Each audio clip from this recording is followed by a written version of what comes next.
Welcome back, Tiger fans, to Rockin' Radio's football podcast. I'm Nate Edwards. That's Nathan Hurst. This is Before the Box Score, your first road trip of the year edition. We are going to be talking about some recruiting news. As we hinted at the last episode, we're going to be talking about Auburn, which is the big road trip for the week. We're going to dive all into it, but first, Nathan Hurst, how are you doing? I'm doing all right, minus the cold that is trying to latch its hooks onto me. I'm repelling it with Dayquil and various over-the-counter remedies to varying effects, but otherwise I'm doing all right. D3 gummy vitamins. I started taking 4 of those a day. All the sickness went away. Huzzah for being 40. I've just been snorting lines of zinc, just powdered zinc. That, maybe help a little bit. Just as our forefathers planned. That's good. Well, we got news to talk about. Like I said, recruiting. It's really taken off in the past week. It's been a sleepy endeavor for most of the year, and then we get into the season, and Mizzou's doing well, and get a couple flips, get a couple decommits that you jump on, and all of a sudden we're feeling good about recruiting. I know Nathan Hurst, you put up a piece about it this week, kind of going over the actual explosion and all the benefits of it. But let's review real quickly who these gentlemen are, the ones that at least said in theory that they're going to be playing for Missouri next year. We'll start at the bottom, work our way up. The first one I want to talk about is Carter Stewart. He is a Utah flip. He's from Pearland, Texas, which Utah recruits very heavily out of the state of Texas. He is the 1,990th ranked player in the country, 182nd best safety. He's out of Shadow Creek in Texas, 6'1", 170. Here's the thing. The recruiting services don't seem to like him very much. If Utah recruits one thing really well, I guess it's linemen. If they recruit two things really well, it's linemen and cornerbacks. And Carter Stewart seems to either fill out either corner or safety. How do we feel about him flipping from Utah to Mizzou?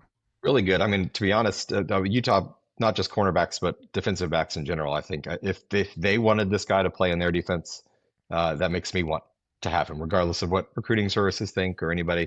If Utah wants you on the defensive side of the ball, then I want you to. It's almost it kind of similar, I would say, if you rewind the clock 15, 20 years. If Mizzou wanted you as a defensive end and you were a 3-star that services overlooked, 2-star, 3-star defensive end, if Mizzou wanted you, then you were probably going to be pretty good or turn into somebody pretty good. And that's kind of how I feel, at least the same way about Utah and their defensive backs. So it's great. It's great. I will take somebody from Utah. That's a solid program that's doing well this year. It's not like they're collapsing or anything, and they just have recruits jumping ship. So that just means that we beat them out for NIL and or the recruiting pitch was better than what Utah had. That's the thing. Kyle Whittingham's been there for 48,000 years. I don't know if he's going to retire at the end of the year or not. It doesn't seem like he's going to ever retire. So this isn't like, the coach got fired or they stink sort of situation. Mizzou just flipped him.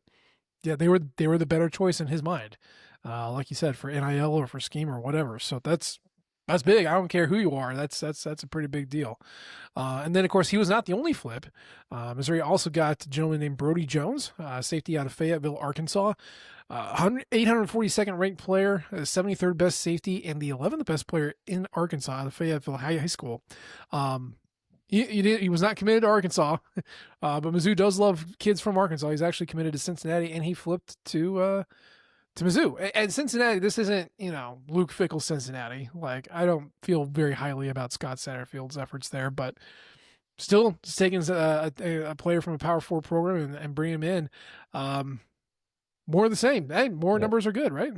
I think it's the allure of the SEC versus the Big 12. I mean, it's the SEC money versus Big 12 money. It's the fact that you'll be playing in the SEC versus playing in the Big 12.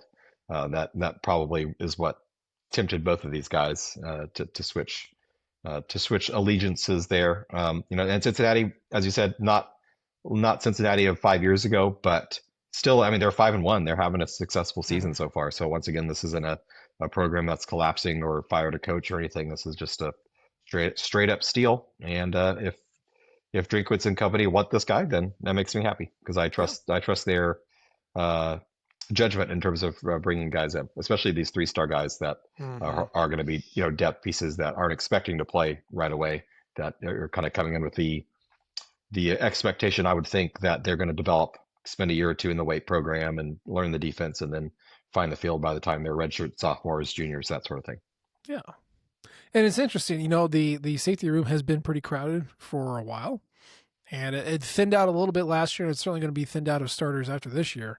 And so, Brody and Carter will be entering a recruiting class of safeties that includes Keenan Harris out of SLU in St. Louis, and then, of course, Tony Forney out of Georgia. So, I mean, that's 4 safeties right there. And I don't think either one of them are going to be looked to start, especially when you still have, Trajan Greco.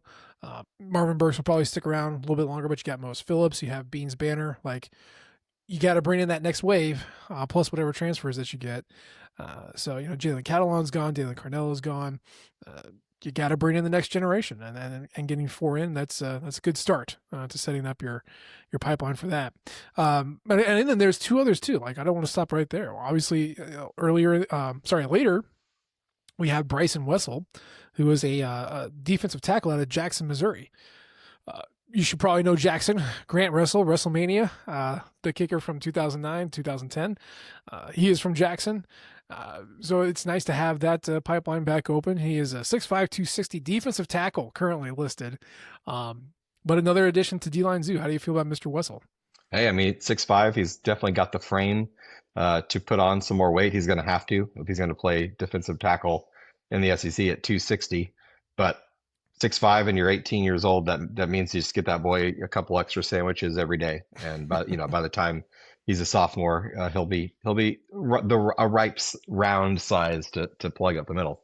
Gotta love that Jackson pipeline. I mean, we've got Connor Tollison, Mhm. also hails from Jackson. So there's a Mizzou, a Jackson to Mizzou history of solid players, usually on the offensive Really good line. players. Yeah. But it's heck, let's add a defensive player too while we're at it.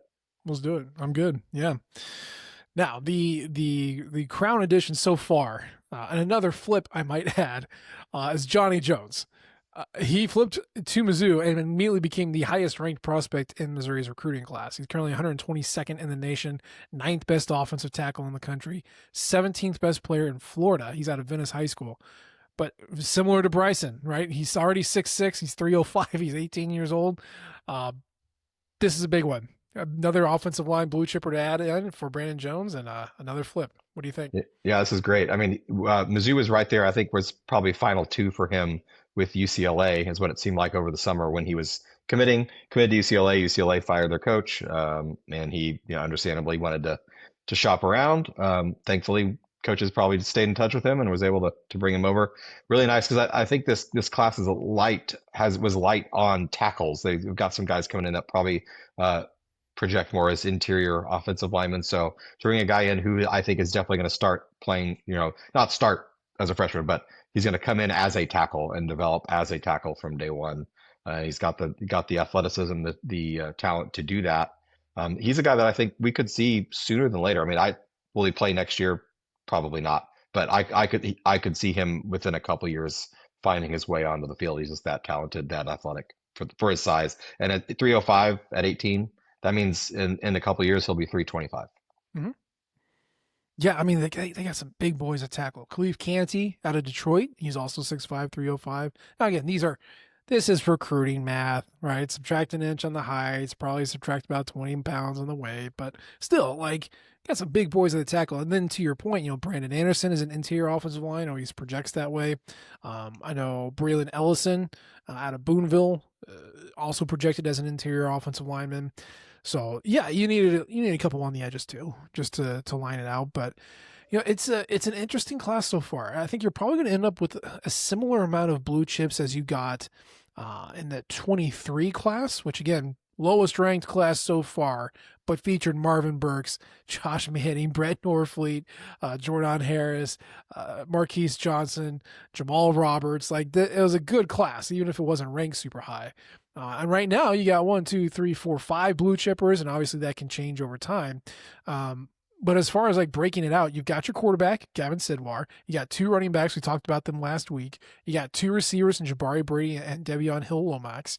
You got a tight end. You got your four offensive linemen. You have a defensive end currently, a defensive tackle, a linebacker, and then four safeties.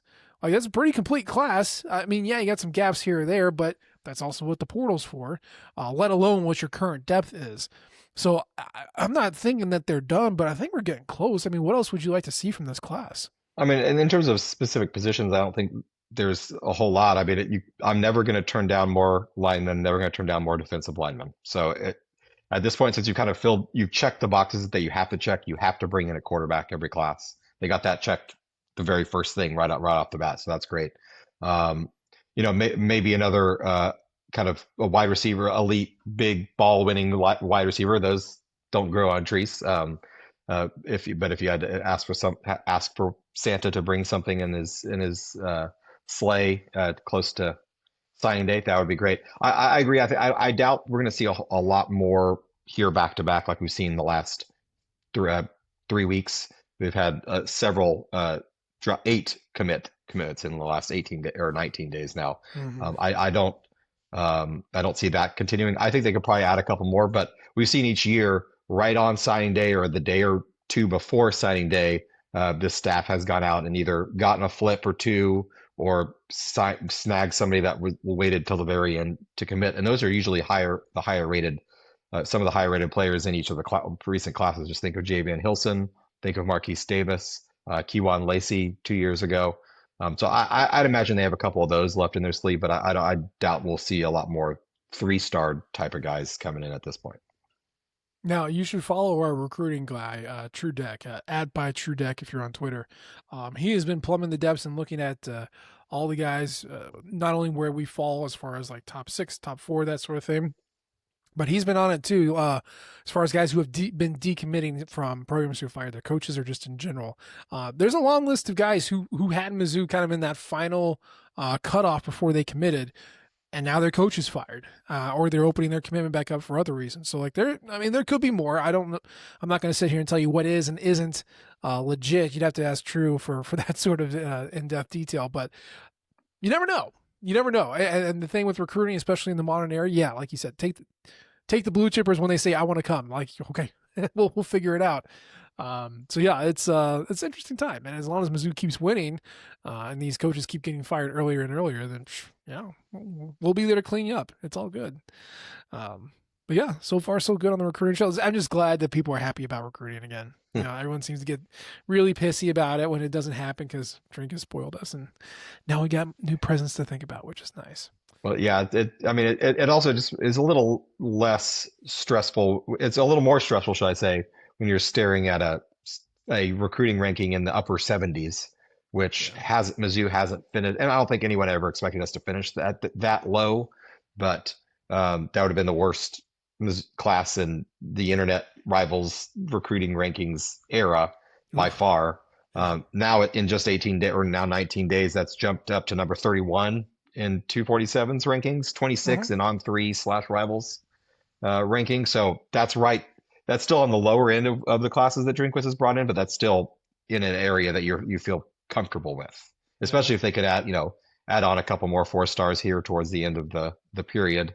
That would bump it up to 25-ish, and that's a class you can be happy with. What is our worst?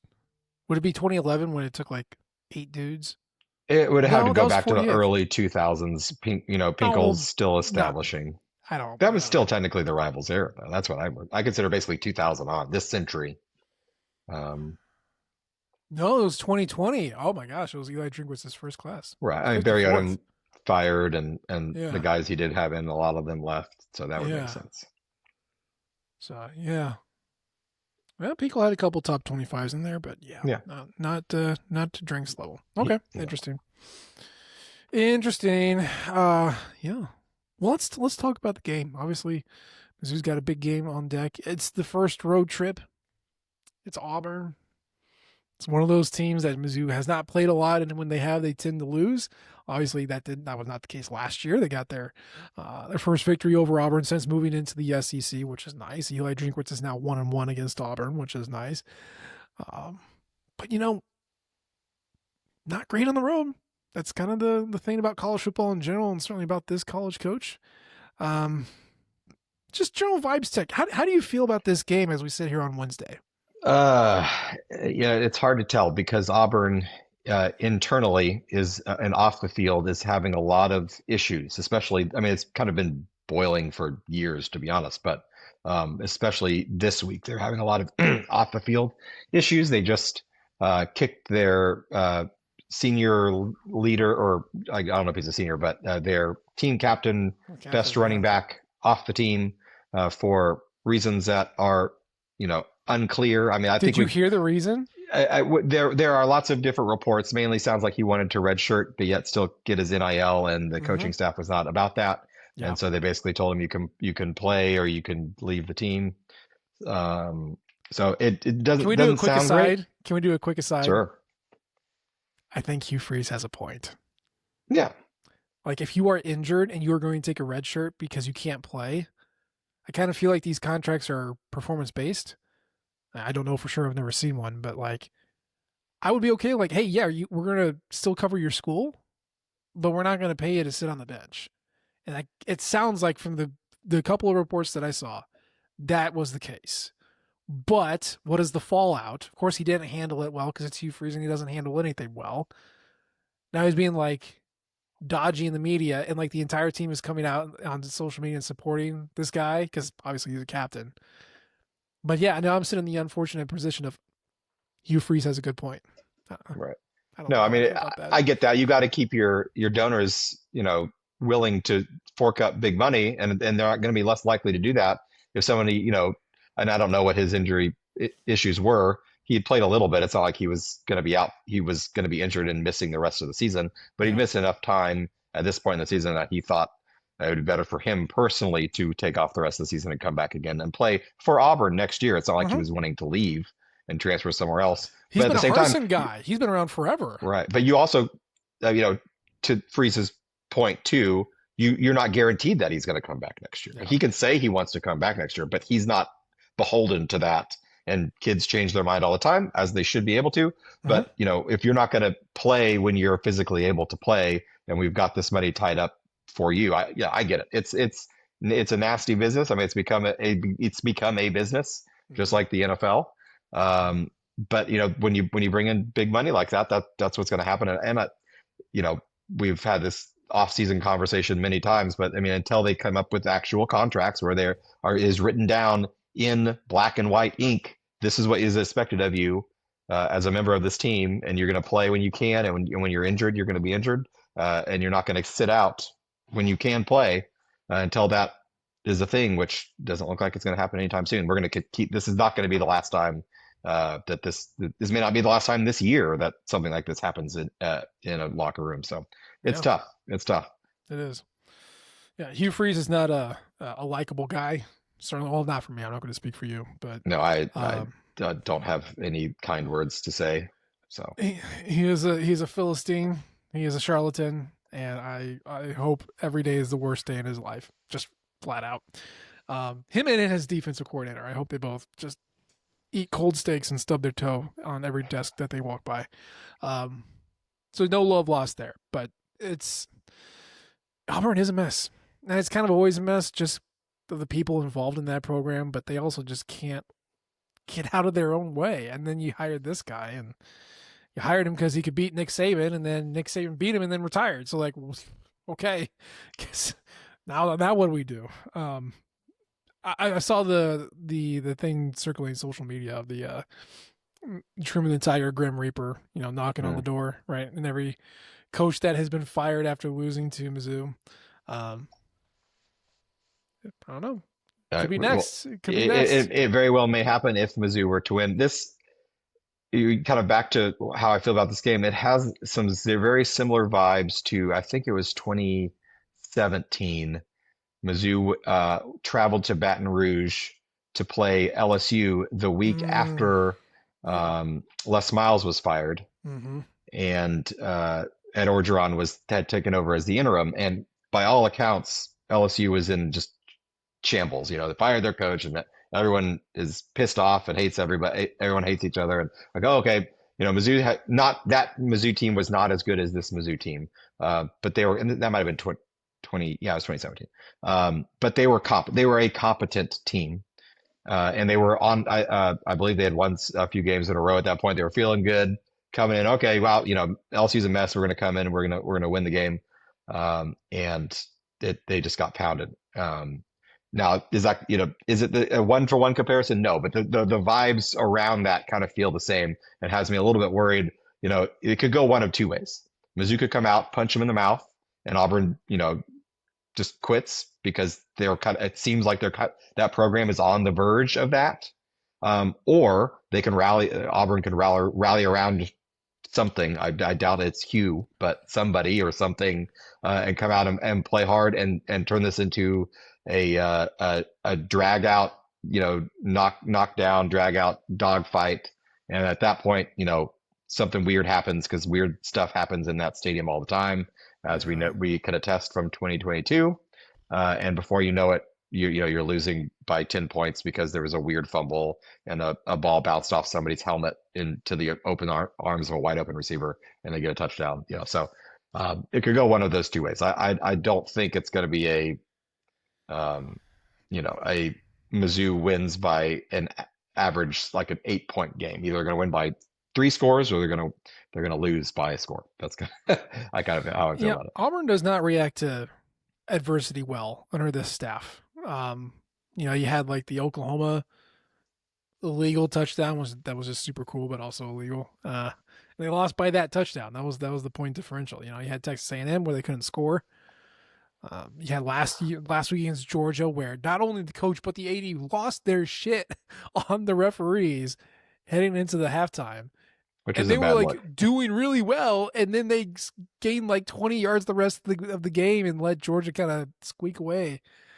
They do not. Hugh Freeze does not handle adversity well. This staff doesn't seem to do it, and I don't know if the team does not either. Now, maybe they pull a varsity blues, right? Punch their coach in the face at halftime, and then Jackson Arnold just calls like wing T plays and grinds this thing out. Sure, maybe that'll be it, but I don't feel good about it because I haven't seen Mizzou play on the road yet. And we're October 15th. It's going to be 18th. And this has been the bugaboo for certainly most college teams, but certainly this one. And this is going to be this offense's first game on the road. They've looked great against overmatched competition. They were handled well by Alabama, but still in it to win it. And so that was their first real test against a big boy defense. And now here's your first road test against an also big boy defense. If you can't handle that on at home, how do you handle it on the road? And you'd like to think that running the ball, and playing good defense travels well, but I would have said the same thing about Alabama, and they, it didn't work as well. Alabama was able to beat us at our own game. So I don't know. There's enough questions here, and Auburn's just chaos team that you never know what's going to happen. It's just I don't feel good about it, and I'm not going to feel good about it until we get to zeros. But like, what do you look at? What are you grasping for hope? What's giving you hope about Missouri coming away with a win? The Auburn's offense is really bad, Bad. and the one thing that they could hurt Mizzou at, that Mizzou's has proven to not be great at, though last week was the exception, big explosive pass plays. Auburn can do that, but is so inconsistent. Cam Coleman can do that. Yes, they are so inconsistent in that I feel like if they were to do it, it would be maybe once, because Jackson Arnold holds on to the ball a really, really long time. I feel like he's emotionally scarred from what he went through last year, and he, to his credit, has not thrown an interception all season. He's also taken 21 sacks, which leads the Power Four, so more by a lot. So he's going to hold on to the ball for a really, really long time, and unless his receiver is wide open, he's not going to throw it. And then that's going to give the Mizzou defensive line plenty of opportunities to rack up that sack number even higher. And they can't run the ball particularly well either. So that gives me hope, is that even if the Mizzou offense struggles, as long as they don't turn the ball over, they're going to be able to find enough holes there to score enough points, I think, to pull this one out. Yeah, and Auburn isn't particularly interested in getting turnovers. I mean, to your point, he hasn't thrown an interception. To my point, like they have, I think, 5 on the year. So they're in plus territory as far as turnovers go, but it's just it's not a lot. It's not a lot given that we're week 7 here. Um, yeah, gosh, I was looking at it. Jackson Arnold has an 11.3 sack percentage. That's bad. That's real bad. I was looking at his offensive line too. It's oh boy, it's not great. Pressures allowed. They are at 1.5%. Oh, that's not super bad. It's just that when it happens, oh yeah, there it is. The pressure to sack conversion, 47%. That I don't think I've ever seen that number that high before. Basically, you're not going to get a lot of pressures, but if you do, he going down. Yeah. 1 out of every 2. And who likes to create pressures? Damon Wilson likes to create pressures, and he's going to play. He's going to play, so that will feel good. Really, it's stop the run and make him throw up prayers to Cam Coleman. And he has, you want to talk about inefficiency, he's catching 58% of the balls thrown his way. Boy, that is bad. That is bad. Just to give you an idea, so his yards per reception, 12.7, good. Yards per target, 7.1. If you're almost at half, like that's pretty bad. And a 46% success rate when you throw at Cam Coleman. It's not, in the long term, it's not worth it, but you get that one 30-yarder or that one, quick hitch that turns into a touchdown. So it's like candy. You want to keep going to it, but you shouldn't. And they don't really have anybody else. Well, I guess Eric Singleton's okay. He's got a better catch rate anyway, but yeah, make him throw and make Jackson Arnold cry. That's the secret. Yeah, I mean, I think it's the answer is you put a safety on Cam Coleman's side that is specifically assigned to help, to basically double team or at least bracket Coleman. And then you play man up on everybody else because Singleton's fine. He's probably would have been the 4th best receiver on Alabama, who they actually defended fairly well last week. So do that and then play your base defense, which has been really good at stopping the run all season. To be honest, the runner that could hurt them the most is Jackson Arnold. He's got 6 touchdowns. He's not, as you just said, he gets sacked all the time. He's not a great scrambler, but he is a pretty decent designed runner. He kind of, if he gets his momentum going in the direction that he needs to go, and plans to do it, he can do that pretty well. But this team has been really good against running quarterbacks, and he's the 3rd best running quarterback they'll have played all season, and they've handled the other 2 just fine on the ground. So that doesn't particularly worry me either. It's really just control the run game. Don't let Ken Coleman beat you 3 times. He can get you a couple times, but as long as you keep it to less than 3 and your offense isn't giving them short fields, on turnovers, there isn't a whole lot of excuse not to win this game other than it's on the road. Auburn is a really tough environment to play in, no matter how bad the team is. That 2022 game at 11 a.m., playing a horrible Auburn team, that was a electric environment, and their coach was fired 2 weeks later. I mean, he was that team sucked, and that was still a really tough place to play. At 6:45 at night, it's going to be very, a completely different ball game. So it remains to be seen how they're going to react in that kind of an environment.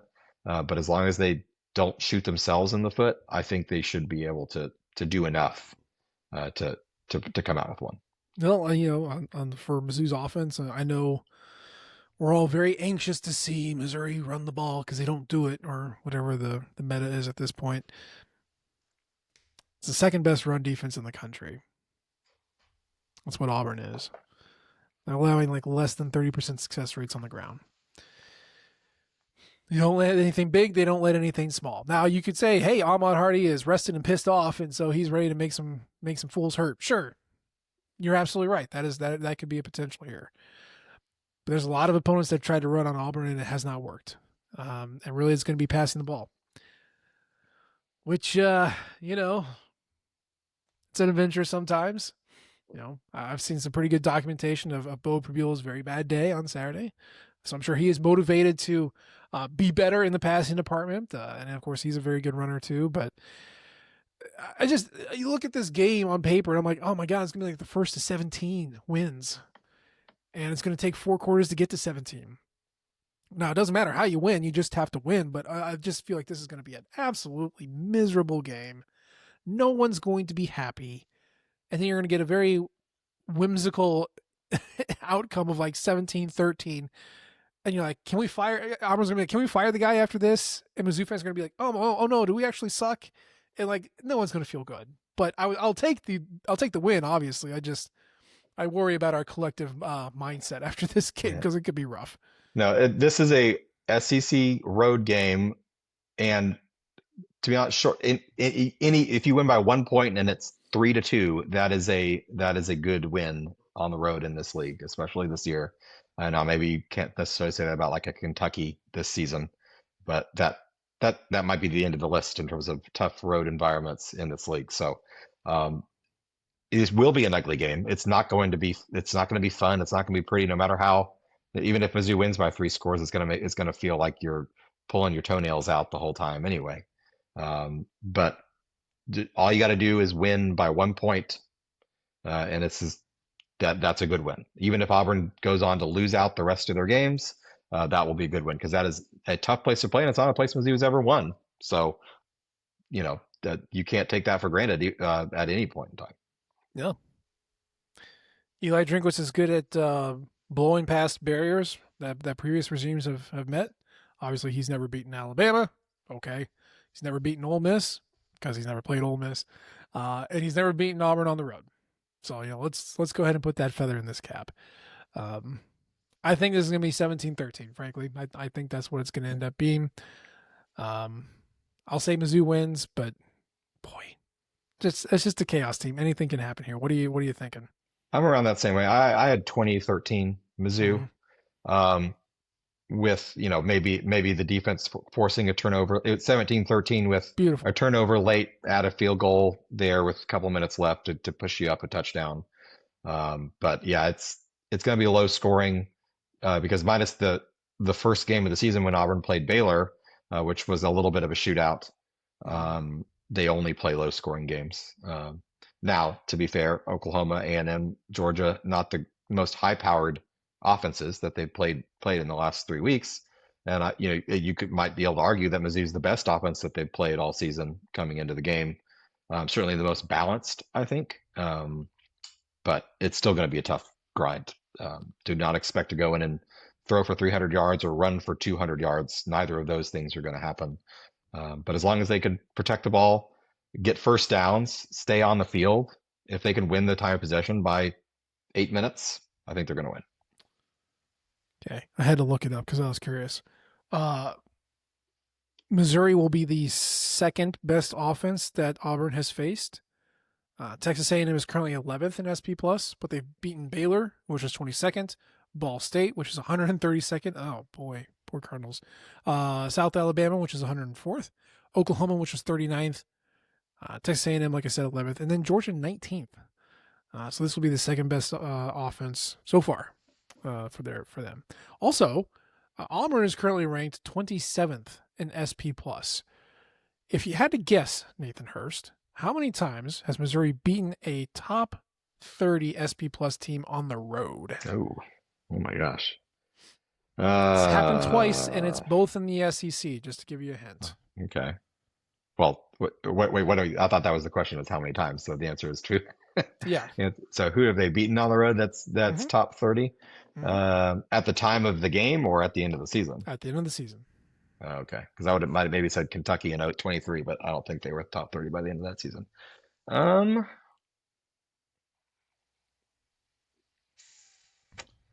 don't. That's okay. I'll give you a hint. this is under Drinkwitz or in under general? Drinkwitz. Under Drinkwitz. Okay. Kentucky in 23 is absolutely an answer. They were 24th okay. in SP Plus. Oh, I didn't realize they finished that. I didn't realize they finished that high. There's one other. Would it have been? It wouldn't have been South Carolina 2 years ago. There's not a whole lot of home wins to pick from. Yeah, yeah, that's the beauty most of likely being it would on have, the road. Most likely it would have been. Let's see, they haven't been. It couldn't have been one of those Arkansas wins on the road. No, Nope. they've all been. It's like, who is it? Then It I was give South up. Carolina, It was South 2022. Carolina. Okay. Mm-hmm. Yeah, okay. Yep. Yeah. There's really not a whole lot because you go down the list. Like, well, they haven't played Ole Miss. They have lost to A&M. They Yep. lost to Alabama. They lost to Georgia. Lost to Mhm. I haven't played LSU on the road actually. Lost to Not yet. Tennessee. So go down. Yeah, that makes sense. Yeah. Yeah. So it's only happened twice. You can make it happen a third time. That's totally within the rules, but you got to do it. So we'll see. If there's a time to do it, it's just based on everything that Auburn going on in Auburn right now. I mean, Yeah. if you're going to beat Auburn at Auburn, this is the time to do it. Mhm. If you can't get it done this time with what they're dealing with off the field and the team, the quality of the team that you have, you know, I don't know when it's going to happen because I don't imagine Auburn's going to be this much of a dumpster fire in perpetuity. They're No. they have very high variance, but the next time Mizzou rolls in there, which will probably be in about 3 years or so, who knows where they're going to be? It'll probably be with a different coach, so they could be someone competent. I was gonna say, I feel like John Summerall is gonna have this team squared away by the time that Missouri plays them again. So this would be the time to do it. I completely agree.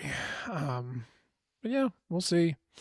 Now I am curious because I got to look it up. Next time Missouri plays Auburn would be 27-29. I forget which one's at home, which one's away, but one of those two. So yeah, Coach Summerall will have him in line. It'll be good.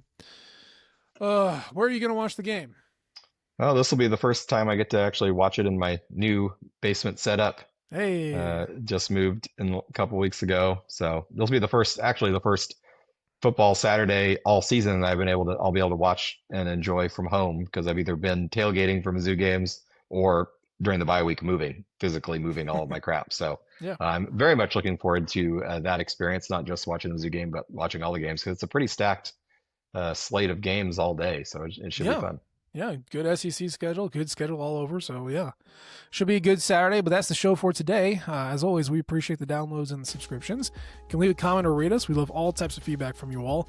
You can follow us on Twitter. I'm at Nate G. Edwards. He's at Burst to Hurst. And of course, you can follow the Rock M flagship at Rock M Nation and our podcasting outlet at Rock M Radio. We appreciate you tuning in this time. We'll try to do better next time. And until then, MIZ. ZOU. Thank you, everyone, for tuning in to Rock M Radio, a proud partner of Fans First Sports Network. Rock M Radio is the official podcast network of Rock M Plus, a new and exciting subscription service provided by me and the other voices of Rock M Radio.